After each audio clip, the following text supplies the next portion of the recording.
As a YouTube reviewer and scientist, I own about 100 smartwatches and other health trackers, so I have almost unlimited choice in devices, but which are the ones I actually use on a day-to-day basis?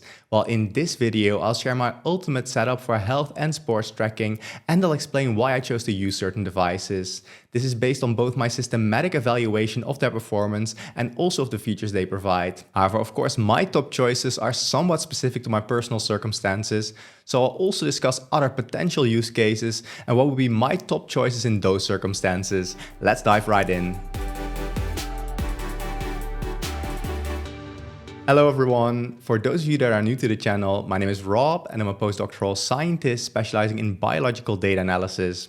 Now as you can see, I have a big pile of watches and health trackers and I've spent a lot of time testing each of these watches. And there's actually a big difference in how some of these watches perform. You can see that for instance in this overview plot of the heart rate performance and also in this plot of the sleep tracking performance.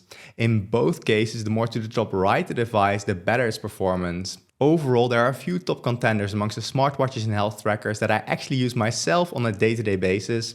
Now, in order for a device to make that cut, I have two main requirements.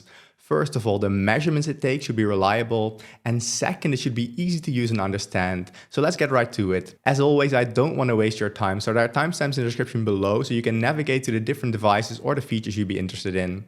Also be aware, I will add some affiliate links of my top devices in the description below. That way you can help support the channel if you'd like, and some even provide a discount. As a rule, I only provide specific affiliate links of devices if they performed well in my testing and if I personally use and like them. Now this is a way for me to keep the channel financially viable since I've never made a directly sponsored video. Now let's start with my favorite devices when it comes to general health and sleep tracking. And I personally use three main devices for this purpose: the Oura ring, the Whoop strap, and the 8 Sleep Pod 3 cover. I use all three of these every day and each has their own pros and cons. Let's start with the Oura ring, which is actually my favorite device when we only consider health and sleep tracking. The Oura ring is a smart ring that you connect to an app on your phone and it does a few things really well. First of all, Oura has one of the most intuitive and best built apps when it comes to sleep and health tracking. When you open the app, you get the most important metrics at a glance, but you can also quite easily dive a bit deeper. So when you first look at the app in the morning, you get your readiness and your sleep score. And I think these are great for people that don't want to dive too deeply into anything or don't have a lot of time. Now these are basically summaries of what was measured by the Oura ring. Now this is a good way to get a quick overall impression of your sleep and recovery.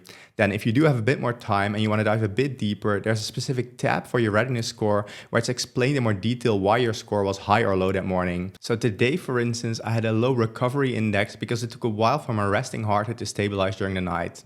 Now the app suggested it might be due to alcohol, a late meal, or late night exercise. And indeed, I had a big meal just before bed, which is likely the reason it took a while for my heart rate to stabilize to a low level. There's also a specific tab for your sleep score and performance, and this is also quite intuitive, with scores that reflect how well you did on different aspects of your sleep.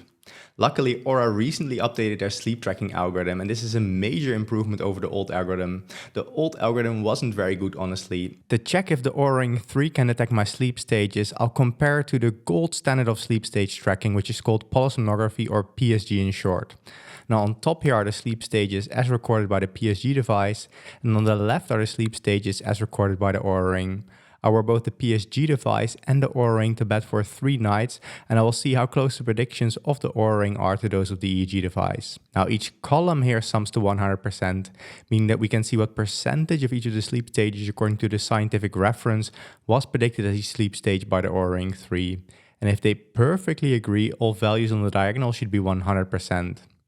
Now, first of all, we see that 85% of what is deep sleep according to the PSG device was also predicted by the Oura Ring as being deep sleep, so that looks pretty good, I would say. If the Oura Ring did predict deep sleep as something different, it predicted it as light sleep at 15%. Now, the light sleep agreement is also pretty good at about 76%, which is better than most devices. And if it did predict light sleep as something different, it could be predicted as any of the other sleep stages, so either deep sleep, REM sleep, or awake time. These percentages are not that different. Now, REM sleep prediction is actually the sleep stage that the Oura Ring struggled with most. Only 55% of what was REM sleep in reality was also predicted as REM sleep by the Oura Ring. Almost 41% of what was REM sleep was actually predicted as light sleep instead by the Oura Ring. So that isn't that great, but as you will see in a moment, it's not terrible either. In terms of awake detection, this was also pretty good. About 78% of the awake moments were also detected as awake moments by the Oura Ring. And most confusion in this case was with light sleep, and this makes sense as light sleep is actually the closest sleep stage to being awake. Now in this video, I'm not going to go into too many details, but I did want to show you two of the individual nights to make clear that the REM sleep prediction of the Oura Ring 3 isn't as bad as it initially looked. So on top here, I plotted the sleep stages as recorded by the PSG device. So we have the time along the horizontal axis and my sleep stages on the vertical axis. And this line follows the sleep stages. And I marked the REM sleep in red right here. Now on the bottom, we have a similar plot, but now for the Oura Ring 3. And as you can see, the REM sleep as detected by the Oura Ring at least largely matches the patterns that the PSG device also had. Now, as you can see, I likely had 1, 2, 3, 4, 5 REM sleep segments, and the Oura Ring was able to detect 4 out of 5, so that's pretty good. We can see it missed this first one, but the others were detected. And that actually means we can see most of the sleep cycles based on just the data from the Oura Ring. Now you go through roughly 4 to 6 sleep cycles each night, each one starting with light sleep and deep sleep marked here in blue, and each one ending in REM sleep marked here in red. And as you can see, I would be able to see maybe 4 out of the 5 sleep cycles based on just the data from the Oura Ring. So what we generally see is that the Oura Ring doesn't detect enough REM sleep or not the same amount, but it does know when the REM sleep roughly occurred. So that's also what we see for this second night right here, which is actually a lot better. So you can see here I had 1, 2, 3, 4 REM sleep segments, and the Oura Ring detected each of them. It just seems that for some reason the Oura Ring, at least on me, tends to detect less REM sleep. But it does mean that we can see all of the sleep cycles for this night. So I had 1, 2, 3, 4 sleep cycles, and the Oura Ring 3 was able to detect all of them. Now, I do have one big pet peeve with this, namely the fact that all manufacturers always claim to have good sleep stage tracking, which includes Oura when they still had their old algorithm. However, the old sleep stage tracking algorithm was not that great. Then when they released a new algorithm, which in fact for Oura was a lot better in this case, they seem to ignore that in order to improve significantly compared to the old algorithm couldn't have been that great. But okay, I guess this is just marketing, and this is what my independent testing is for, since manufacturers will always sugarcoat their performance. So let's take a look at how the sleep stage tracking of the Oura Ring compares to that of other watches. But we can actually compare the performance of the Oura Ring to that of other watches, and those results are displayed right here. This graph shows you an overview of the agreement of different watches with my 2 reference devices, so either the PSG device that we were just looking at or an EEG device which also measures brainwaves. Now along the horizontal axis here we have the average agreement over the 4 individual sleep stages, and on the vertical axis we have the agreement of the worst sleep stage. Now the better the agreement of a device with the reference, the more to the top right it is. And the watches marked in blue here were tested against a polysomnography device, and the ones that are not highlighted were compared against the Dream 2 EEG headband, which is generally good enough to get an impression of the performance of different watches. Now we can also see that the results based on the EEG device and those based on the PSG device are actually mostly pretty similar, so they give a similar impression of which watches are good and which watches are not so good. Now, as you can see, the devices with the best agreement so far were different Apple Watches, in this case the Apple Watch Series 7, 8, Apple Watch SE and Apple Watch Ultra. The HD Pod 3 also performed pretty well, and other good devices include different Fitbits, Whoop straps, the Withings Sleep Analyzer and a few others, though these are not quite as good as that of the Apple Watches. And if we now plot the results for my 2 Oura Rings in the same plot, we get this result. So before I showed you the results of one Oura Ring, but the other performed almost identically, so I wore 2 at the same time. And as you can see, they're performing about as well as the Whoop straps, the Fitbits, but not quite as well as the Apple Watches. But as another test, I also compared the Oura Rings against my other reference, so an EEG device. This EEG is not quite as accurate as a polysomnography device, but it's close enough to get a good impression. So let's take a look. So I actually have many more nights of data for this, and again we see it's in roughly the same area. So there's a little bit of deviation between the two, but overall the results are pretty consistent. So the Oura Rings are doing quite good, I would say, on average. Most devices are doing a lot worse than the Oura Rings. Out of all the sleep trackers, the Oura Ring are sort of in the second tier of sleep stage tracking. The only one that clearly outperforms them, as I mentioned before, is an Apple Watch, but otherwise there's no real better device out there, though there are similar devices. So as you've just seen, the Oura Ring is a pretty good sleep stage tracker compared to the competition out there. It's not the absolute best, but it's really amongst the top contenders. However, there's one thing that the Oura Ring 3 is not very good at, and that's tracking your heart rate when you're doing some kind of workout. Currently, the Oura Ring 3 can only be used for heart rate tracking during running, cycling and walking, which is already kind of limited, and the performance is also quite bad. Now, I won't go into all the details in this video, but I'll show you the performance during one exercise, which is generally quite easy for watches to track, and one exercise which is generally quite hard for watches to track. Now, if you want to know more details, check out this video right here, but let's get to it. Now, to test that, I'll compare the heart rate measurements of the Oura Ring 3 against the Polar H10 ECG chest strap, which can generally record my heart rate very accurately. And we'll start by looking at one of the easiest exercises for a watch to track, cycling indoors. And I'll be looking at a total of 35 interval spinning sessions. Now, this involves very little movement or tension on my arms and will therefore produce less noise. And here we can see an overview of that accuracy over all rides.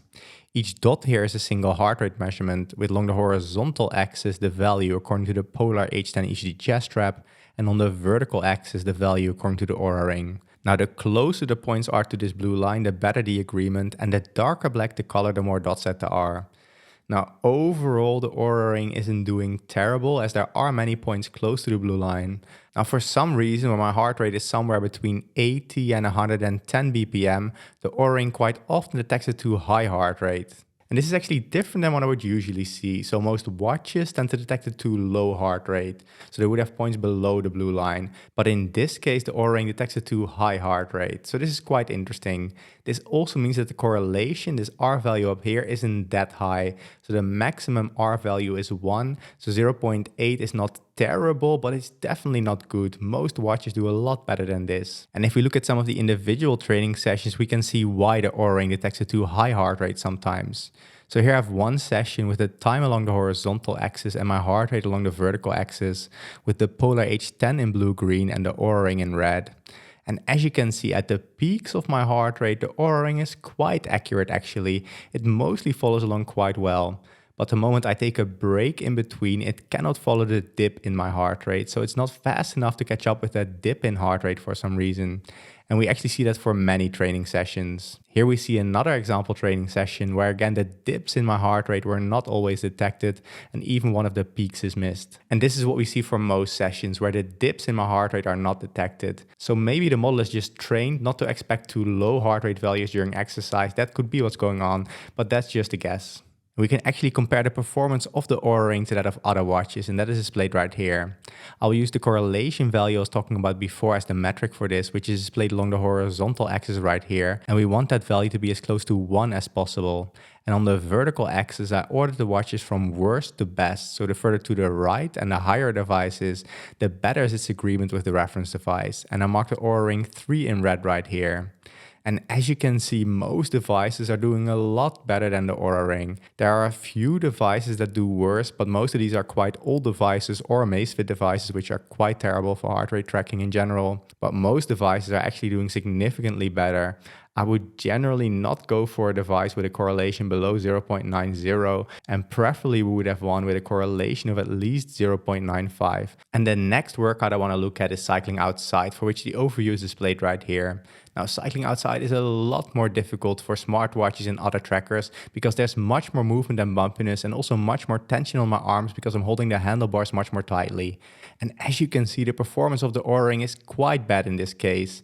There are many points away from the blue line, honestly. So there are still some points close to the blue line, but there's many below it right here and also this big cloud of points right here. This looks quite a bit worse for the Oura Ring. The correlation in this case is also much lower at 0.54. And just to quickly show you what the problem is, here we see a similar plot to before, but now for cycling outside. Again, the Oura Ring is plotted in red, and as you can see, it just cannot pick up on any of the changes in my heart rate. It sort of follows along with the patterns in my heart rate, but the dips and peaks in my heart rate are not tracked. And this is actually what we see for many of the rides. The Oura Ring sort of tracks the average heart rate, but not the peaks and the valleys in my heart rate. Now, I'm not sure if this is due to the tension on my arm or what's going on, but it really struggles. So overall, this doesn't look that good for the Oura Ring, honestly. And here we have a similar overview plot to before, but now for cycling outside. And again, the more to the top right, the better the agreement with the reference device. And as you can see, the Oura Ring isn't doing that great when it comes to cycling outside. Most watches are doing a lot better than the Oura Ring. In general, when cycling outside, heart rate tracking is much more tricky and only a few devices are doing quite well. So Apple watches and some Huawei watches are definitely the best performers here. And even some Galaxy watches and some lighter Garmin watches aren't doing that terrible. But as you can see, the Oura Ring is definitely not suitable for tracking my heart rate when cycling outside. So as you just saw, the Oura Ring really isn't that great at tracking my heart rate during exercise. But one of the major competitors of the Oura Ring is the Whoop strap, which has many of the same things as the Oura Ring, but additionally has better heart rate tracking. Similar to the Oura Ring, the Whoop strap also focuses on health and sleep tracking, and the apps are also somewhat similar, I would say. The Whoop strap also provides some first metrics at a glance, so when you open the app, you can see your results of what is called a health monitor, which checks if all the basic sleep metrics are in your normal range, and you can also easily navigate to your sleep stage tracking and the sleep performance. And indeed, taking last night as an example, I subjectively felt that I woke up quite a few more times than normal, and this is confirmed by the Whoop strap. Now, I've generally found that the sleep stage tracking of the Whoop strap seems to be pretty good. It's not the absolute best, but it's amongst the top contenders out there. Here we have a similar overview plot to before, but now we're comparing the Whoop Strap 4.0 against the Dream 2 EEG headband.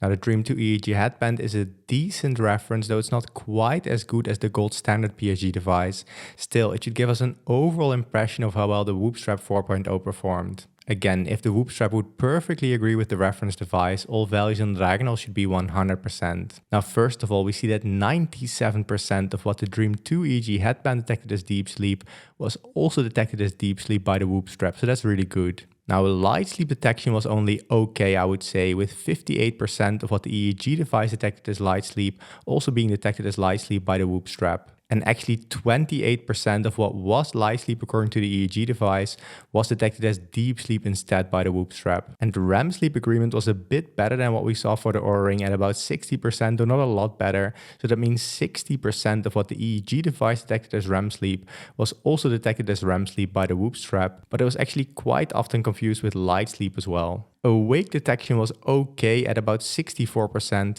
but this was quite often confused with light sleep, which again makes sense as light sleep is the closest sleep stage to being awake. So overall, I would say that the Whoop strap is a pretty solid sleep stage tracker. It's not bad at any of the sleep stages, but it's only pretty good at deep sleep, and the other sleep stages are pretty okay, though not amazing. We can again put this into perspective by comparing the performance of the Whoop strap to that of many other watches I've tested in the past.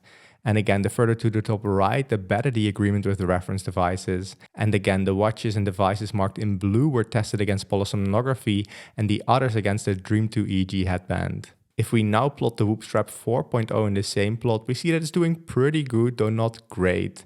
It's in roughly the same region as the Oura Rings and different Fitbits, but not quite as good as the Apple Watches.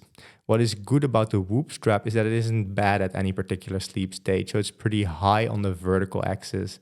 However, for instance, the Oura Rings are doing better on average over all of these sleep stages, so it also depends a bit on what is important to you. Still, the difference isn't that big and both are doing quite good. However, Apple Watches are definitely outperforming them. So the Whoop strap seems to have pretty good sleep stage tracking, and similar to the Oura Ring, it also provides information on your recovery and also your strain.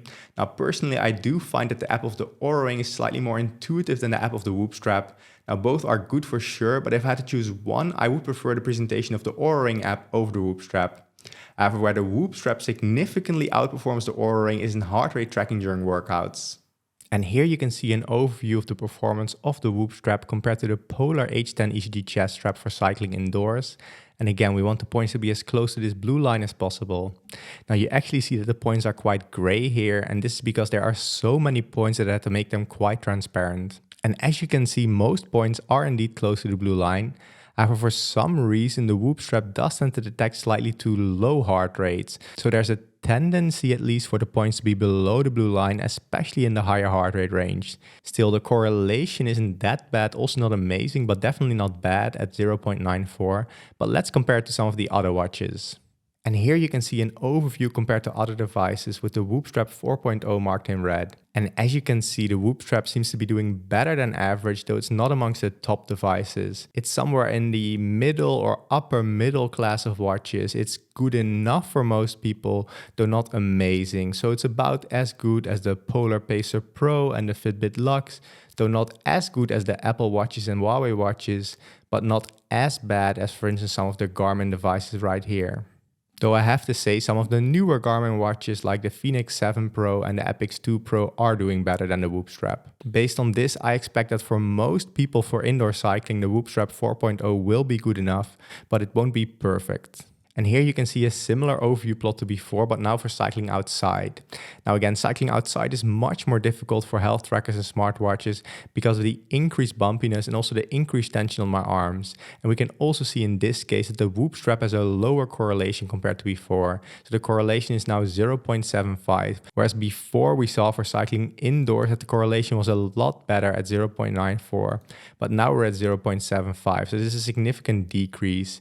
In this case, again, it tends to detect too low heart rates and there's a bigger deviation compared to the blue line.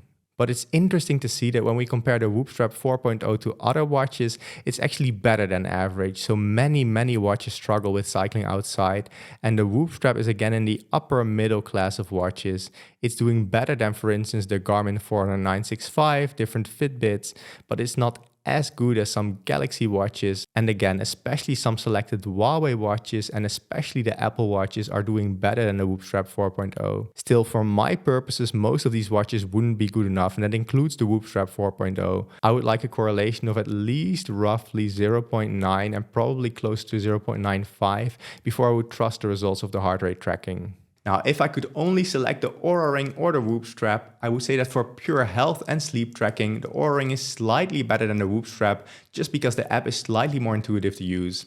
However, if you're also interested in tracking your heart rate during workouts, then the Whoop strap is definitely a better choice. Now, one downside of both devices is actually that they're based on subscription models, where you have to pay a certain amount each month to keep the device. Now, I'm personally not a fan of this, but it seems to be somehow where the world is headed for some reason. Now, as I mentioned, I added some affiliate links in the description below, where for the Whoop strap you will get a discount. If you choose to go with the Oura Ring, I would actually advise that you search for a discount link online, since Oura couldn't give me a discount on my affiliate link. But there's actually one device which has had the biggest positive impact on my sleep, and this is also the most expensive device I own, namely the H-Sleep Pod 3. This is not actually a wearable, but a device that goes around your mattress.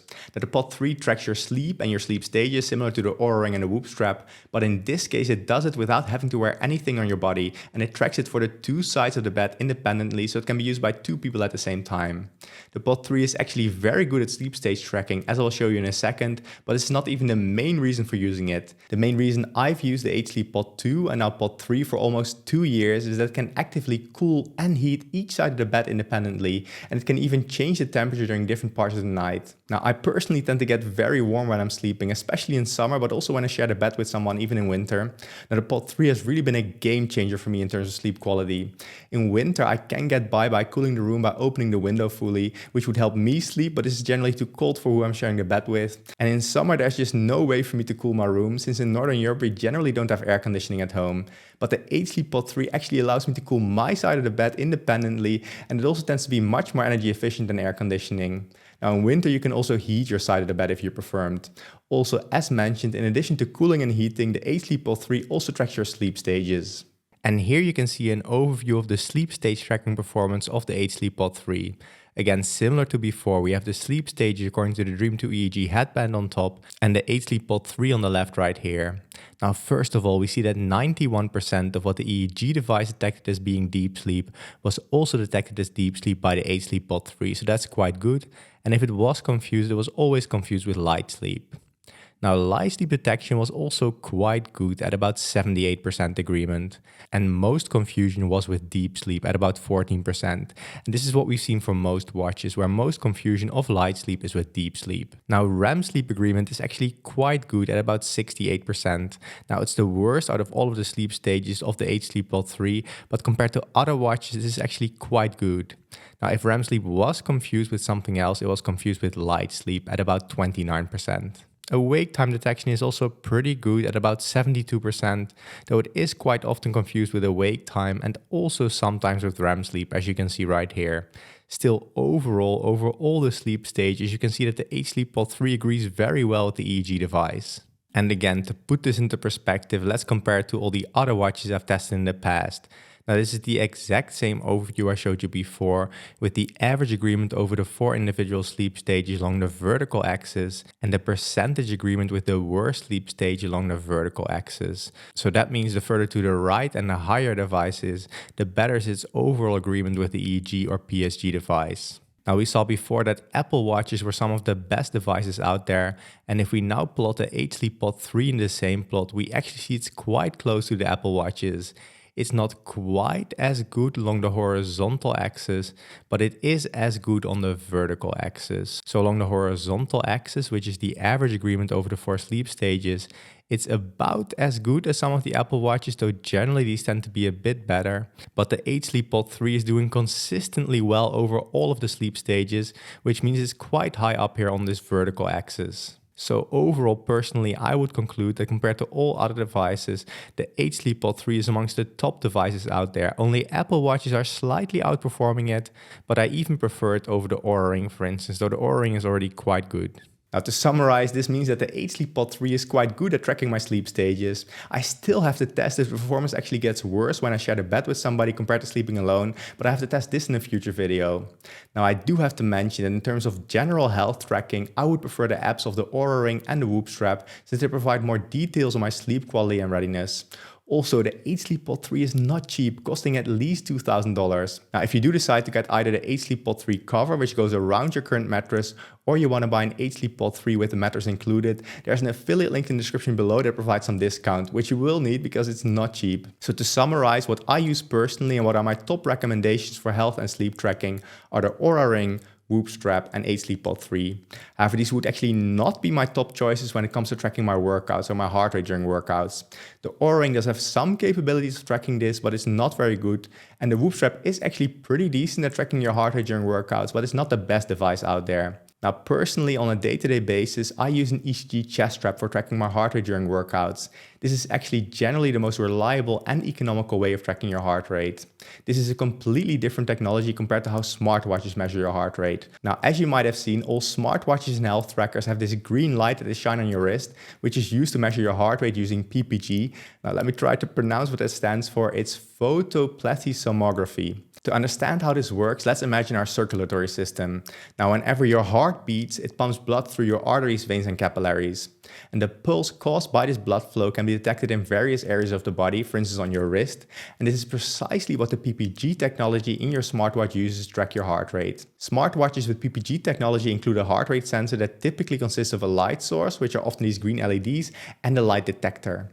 Now, when this green light is shined onto your skin, this light either penetrates the skin and gets absorbed, reflected or refracted by the tissues underneath. Now, green light is often used because it's absorbed by the blood very well, which makes it easier to detect changes in blood volume. Now, when your heart pumps blood through your body, more blood flows through your wrist, leading to more green light being absorbed and less green light being reflected back to the photodiode. In contrast, when your heart is at rest, less blood flows and more green light is reflected back. By constantly analyzing these varying patterns of reflected light, the PPG sensor identifies the rhythm of your heartbeats and thereby calculates your heart rate. Now, PPG is convenient, easy to use, and provides continuous heart rate data, so that's good. However, the quality of PPG data is often negatively influenced by several factors. For instance, and most importantly, movement can cause significant artifacts in PPG signals, making it less reliable during intense physical activity. Also, the accuracy of PPG can vary depending on, for instance, the placement of the sensor, skin color, and ambient light conditions. Therefore, on a day-to-day basis, when I know I need accurate heart rate readings, I choose to use ECG instead of PPG, which directly measures the electrical activity of my heart. Now, this is generally considered the gold standard of heart rate measurements. Now, ECG chest straps are generally therefore more accurate than PPG devices, especially during high-intensity exercises. Now, I personally like the Polar H10 ECG chest strap, which I use on a daily basis. This has been used in many scientific studies and also been validated in some of them. Now, one study actually showed that it was more reliable for measuring your heart rate during workouts than a scientific gold standard ECG device. So let's see what the results of this study were. Now, in this scientific study, the researchers had both the default Polar H10 algorithm and the algorithm used by the scientific gold standard automatically try to detect the peaks of each heartbeat. And to see how accurately this was actually done, they then basically went through all of the recordings manually and they checked if there were any mistakes, and they defined 3 types of mistakes, as is shown in this figure I adapted from the paper right here. In blue are 3 example ECG signals, and the automatically detected peaks are marked in red. So the first type of error is failing to detect a peak, as you can see on top right here, where one of the peaks is not recognized. Now the second mistake is detecting the wrong peak, as you can see in the middle right here, where a smaller peak was detected and it was definitely not a real peak. And the third type of error is a missing heart rate due to noise in the signal, as you can see right here. So likely there should have been a heartbeat right here, since this is pretty consistent, but because of the noise in the signal, the algorithm couldn't detect this. Before showing you the performance results of the Polar H10, we actually need to define what signal quality is, or how to define its accuracy or performance, or whatever you want to call it. Now, based on these definitions above, the signal quality is then defined as the percentage of heart rate peaks that were correctly detected. So a signal quality of 99% means that 99% of the peaks were correctly detected and one was wrongly detected. And a wrong detection can be any of the 3 mistakes we were talking about before. Note that I am simplifying this definition a little bit, since in the study they were actually looking at the number of wrongly detected RR intervals, which are basically the distances between the peaks. But this more or less boils down to the same thing, and I don't want to waste too much of your time. However, if you're interested, I'll link the study below. So let's get to the results. And the signal quality for both the scientific reference, which is called an Holter ECG, and the Polar H10 ECG chest strap are displayed right here for 5 different activities, namely sitting, doing chores, walking, jogging, and lifting weights. And this is the overall performance right here. Now, I would personally split the activities into 2 parts. So the left 3 activities, which are sitting, doing household chores, and walking. So these are the ones that involve fewer and less strong motions. And the 2 on the right, which are jogging and strength training, which involve more movement. If we first look at the ones with little motion, we see that both the Holter ECG device and the Polar H10 are super accurate. Both are very close to 100%.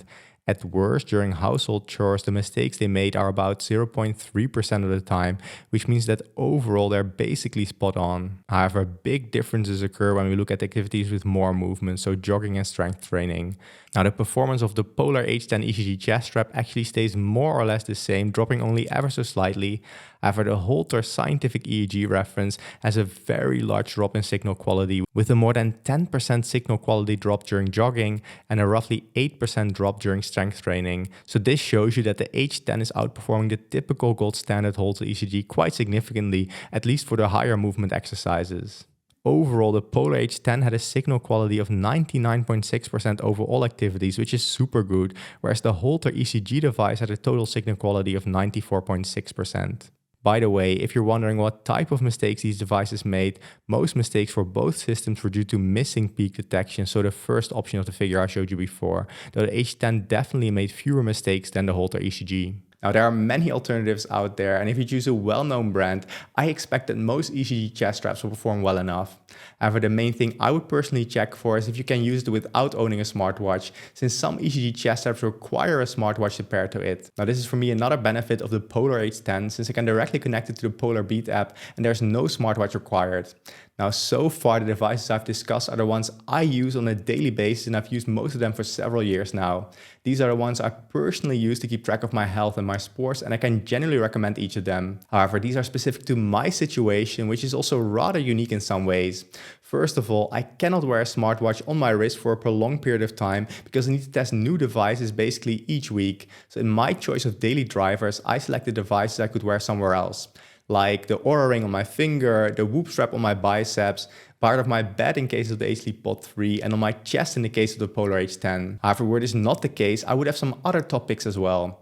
First of all, in my testing, I found that Apple Watches are the top performers in both sleep stage tracking and heart rate tracking during workouts. I'm not exactly sure why this is. Maybe Apple Watch is able to throw a lot more money at the problem than the competitors, but they're really significantly better at both sleep stage tracking and heart rate tracking than all other devices.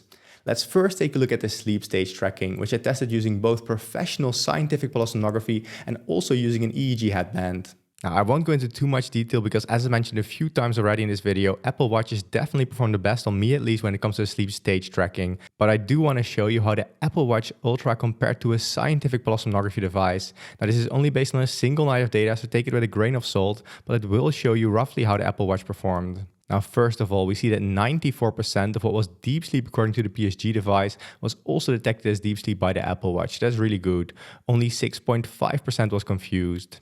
Now, in terms of light sleep detection, this is also pretty good. About 80% of what was light sleep according to the PSG device was also detected as light sleep by the Apple Watch.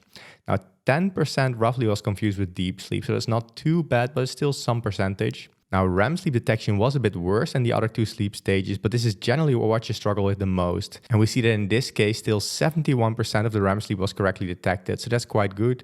And if it was confused, it was fully confused with light sleep in this case. Now, awake detection was actually a bit worse compared to what I've seen before, and only 60% of the awake moments were correctly detected. And it was actually quite often confused with light sleep at about 36%. But again, this is only based on a single night of data. So let's take a look at a bigger overview so we can get the full picture. And here we have the same overview as before. So again, the average agreement over the 4 individual sleep stages is on the horizontal axis and the worst sleep stage is on the vertical axis. And I've left out the Apple Watches for now, but we're going to put them in one by one.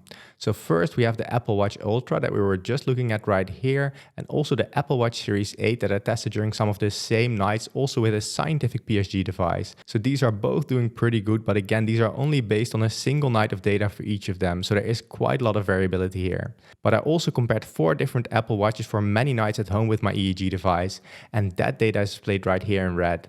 And as you can see, the results are pretty consistent, only the worst sleep stage seems to vary a bit. So there's clearly some noise or variation between the watches since they probably all use the same algorithm. But if you look at the rough position where they are, they're doing better than almost every other watch out there. Maybe the H-Sleep Pod 3 comes close, and also some Fitbits and Oura rings aren't that far off. But I would say that based on these results, I'm pretty confident in saying that at least on me, the Apple Watches do better than all other watches out there when it comes to sleep stage tracking. So the Apple Watch consistently outperforms the competition when it comes to sleep stage tracking, at least in my testing. And the same is actually true for heart rate tracking during workouts. And not everyone likes wearing an ECG chest strap since it can be less comfortable to use and you cannot really wear it all day easily. So let's take a quick look at the performance of Apple Watches when it comes to heart rate tracking. However, first a quick side note. If you're interested in the latest updates on the wearables I'm testing, I'm planning to start back up with my newsletter and posting more off-the-cuff things on my Instagram and my YouTube Shorts channel. So if you're interested in any of those are linked below. Of course, you would also make me really happy and it would help my efforts if you subscribe to this YouTube channel. But of course, this is totally up to you. Now, enough self-promotion. Let's get back to the performance of the Apple Watch. Now, again, I won't go into too much detail. You've already seen in some of the overview plots that the Apple Watches are outperforming all watches out there when it comes to heart rate tracking. But I just want to give you some impression of how good it is. And here you can see, for instance, the overview of the heart rate performance during cycling indoors. And as you can see, almost all points are super close to the blue line. Now, this is for the Apple Watch 8 right here, but the Apple Watch Ultra and Apple Watch 7 perform very similarly. The Ultra might struggle a little bit with the weight when going outside when there's more bumpiness, but for cycling indoors, all of them are really good. And I shouldn't forget to mention that the correlation is almost perfect with a rounded value of 1.00, so that's really close to 1. And you can also see that in this overview plot right here. Again, the further to the right and the higher a device is, the better is its correlation with the ECG chest strap. And as you can see, it's all Apple Watches up here, but let's zoom in a bit. So if we now just display the watches with a correlation of 0.9 or higher, so we can actually read the labels right here, we see that all the top 5 spots are taken up by Apple Watches. So the Apple Watch SE 2022, the Apple Watch SE, Apple Watch 8, 6, Ultra and 7. It's actually the top 6 spots right here. Now, probably they're all performing quite similarly and there's some random variation in there as well. But as you can see, all of them have a correlation above 0.995, so all rounded up to 1. Now, as I mentioned before, while cycling outside, it's generally a lot more difficult for watches to accurately track your heart rate. This is because the increased bumpiness and tension on my arm. But as you can see, the Apple Watch still does very good. It's not as good as we saw for cycling indoors, where we had a correlation of 1.00. It's now 0.89, but this is still very good. It's really the top performer out there. And just to compare to other watches, again, here we have an overview and we see all the Apple Watches on top right here. So if we zoom in a bit, we see that all the top performing watches are Apple Watches right here. There are some Huawei watches in between, but overall, if you want the best watch for heart rate tracking, an Apple Watch, at least on me, is doing by far the best. Now, I do have to mention that there are 2 main downsides of using Apple Watches. First of all, you need an iPhone to use it. So if you're an Android user, you can just forget about the Apple Watch. Second, the battery life is not very good, except for the Apple Watch Ultra, which could probably last you about 2 or 3 days. But all Apple Watches basically need to be charged every day. Also for health tracking, I think the Apple Watch wouldn't be my first choice, given that the Apple Health app, in my opinion, isn't as good as that of the Oura Ring and the Whoop strap. Apple does seem to be improving this over time slowly, but still, if I want to get a quick overview of my health and readiness status, I would always look at the Oura Ring or the Whoop strap and not the Apple Watch. Finally, I actually noticed that a few times I went on holiday, I actually prefer taking my Garmin watches with me and not my Apple Watches. This was mostly because of the better battery life, but I still also like the app and the user interface of Garmin. At the moment, I quite like the Fenix 7 Pro, even though it's not such an improvement over the Fenix 7. It still looks good, has great battery life, solar charging, and it isn't as large on my wrist as, for instance, the Epix 2 Pro. But in the past, I've also taken, for instance, my Garmin 40255, which is much cheaper and still nice to use. I would always connect an ECG chest strap though to the Garmin watch, since in terms of heart rate tracking, Garmin doesn't do too amazing on me. It's not terrible, but for me, Garmin just doesn't seem to perform as well as, for instance, the Apple Watch. Again, I'll skip the details, but I do want to show you the performance of a recent released top-of-the-line Garmin watch with a new sensor, and that's the Epix Pro right here. So this is for cycling indoors, and it's doing quite well. It's not great, but it's definitely doing good, but let's zoom in a bit. So here we zoom in and we can actually read the labels now. And again, these are all the watches with a correlation of 0.9 or higher. And you can see the Epix 2 Pro and the Fenix 7 Pro with the same sensor are both performing quite good. So for a static exercise like cycling indoors, these are likely good enough. However, let's make it a bit more difficult and look at the performance during cycling outside. Now that overview is displayed right here. And you can see that the Epix 2 Pro and the Fenix 7 Pro are performing quite a bit worse. Now we can see that a bit more clearly if we zoom in. So these are just the watches with a correlation of 0.6 or higher. And as you can see, the Epix 2 Pro and Fenix 7 Pro are not doing great. The correlation is now 0.73, 0.74 for both of them. It's not terrible. It's close to the Whoop strap, for instance, which is doing a bit better. But given their price, these are quite expensive watches. They're not doing great, especially if we compare to Apple Watches. So the correlation here is roughly 0.98 as we saw before, and that's a big difference compared to 0.74-ish. Now maybe it doesn't sound like that much, but it's actually a big difference. I personally wouldn't trust these two watches to track my heart rate for cycling outside. Now this is the performance on me, and I tend to hold my handlebars quite tightly, so it might do a bit better on you, but still the fact remains that somehow Apple Watches are able to overcome these issues and the Epix and Fenix Pro aren't. Now, I have nothing against Garmin watches. They have great battery life, great GPS. There's many good things to say about them, but the inbuilt heart rate tracking just isn't that great. I would personally always use an ECG chest strap combined with my Garmin watch. Now, given that you're probably already spending a couple of $100 on a Garmin watch, or maybe even close to $1,000, it would be worth it, in my opinion, to get an ECG chest strap to get that big improvement in heart rate tracking. So then you have good heart rate tracking, good GPS, and great battery life. And those things combined with the other features of Garmin watches are great for the outdoor sports enthusiast. However, it's luckily very easy to pair an ECG chest strap with a Garmin watch, so you can still get reliable heart rate measurements, but it does mean you need a second device. And in terms of GPS or location tracking, I've actually found that Garmin watches are the best out there. Now, I do realize that I'm personally in a quite fortunate situation where I have access to many different devices, some of which are quite expensive. Also, most of you will just want to buy one, maximum 2 devices. So I'll quickly list a few scenarios and which devices I would choose in each of them. First of all, if you're on a budget and you want good heart rate tracking from a smartwatch, I would probably choose the Huawei Watch Fit 2, which is relatively cheap and has good heart rate tracking from the wrist. However, it doesn't have good sleep stage tracking, and there's also some limitations with Huawei in terms of access to the Google Play Store. Now, if you're an iPhone user and you're interested in heart rate or sleep stage tracking, or maybe both, Apple Watches are definitely the way to go, given that they're very accurate and super well integrated into the Apple ecosystem. In that case, I would probably not recommend the Apple Watch Ultra for most people, but either the Apple Watch SE or maybe an older generation Apple Watch, like the Apple Watch Series 7, since all of these are cheaper at the moment than, for instance, the Apple Watch 8, but still have the same quality in terms of heart rate and sleep stage tracking. Third, if you're mostly interested in health tracking, the Oura Ring is still my top pick, but if in addition you want decent heart rate tracking during workouts, I would probably choose a Whoop strap instead. Fourth, if you're very active and you like to do a lot of outdoor sports, I would probably choose a Garmin watch paired with an ECG chest strap. Personally, I'd likely go for something like the Forerunner 255 or 265, since these are not as expensive but still have most of the Garmin capabilities, so you get great battery life combined with some of the best GPS tracking out there. Finally, if you struggle to fall asleep because you're either too hot or too cold, I really like the 8 Sleep Pod 3, which additionally gives you great sleep stage tracking. However, this is by far the most expensive device on this list, so think really well if you want to spend that kind of money, since a warm shower might also just do the trick. Now, if you do decide to get a Whoop strap, an Apple Watch, or even an 8 Sleep Pod 3, and at the same time you want to support the channel, there are different affiliate links in the description below. They do not cost you any extra, and some even provide a discount. Finally, I should mention some of the limitations of my testing. First of all, almost all of my testing is done on me, and some of these devices might perform better or worse on others. Second, I tested the features I could personally quantify, and there will be aspects of watches I didn't look at. And finally, I did test some devices much more extensively than others, which might also influence the reliability of some of the test results. Still, I hope that this video helps you with your decision about which smartwatch or health tracker is best for you.